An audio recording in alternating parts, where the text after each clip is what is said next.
What you guys, got another video. Here we will repair a USB flash drive without using third-party programs. When I try to open the flash drive, it doesn't open at all, and it says I need to format the drive before using it. There are no important files on the flash drive, and I agree to format it. Windows cannot format, and if you're having the same problem as me, see how to fix it in just 1 minute. Right-click on the Start button and select Terminal as Administrator. To make things easier, I've saved all the commands in a text file on my desktop, so I'll just copy and paste them. You can find these commands in the video description to do the exact same thing. I copy the first command, right-click in the command prompt. Press Enter. Now with the help of the diskpart utility I will try to fix the flash drive. Press Enter.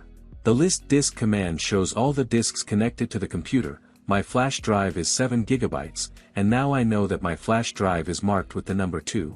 This command selects USB drive, and here you need to enter the number that your flash drive is designated with. My flash drive is assigned the number 2. Press Enter. This command clears the drive and completely erases the file system.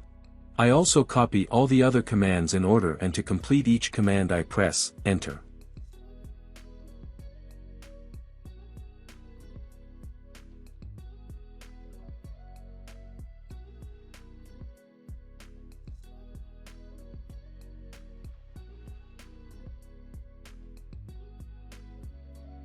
My drive was formatted, and the last command will assign a free letter to that drive.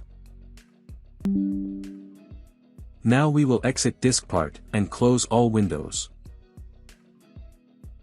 Let's check how the USB drive works after recovery.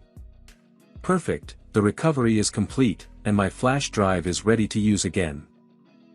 Thank you very much for watching. If you found this video helpful, please subscribe and share it with others. Good luck.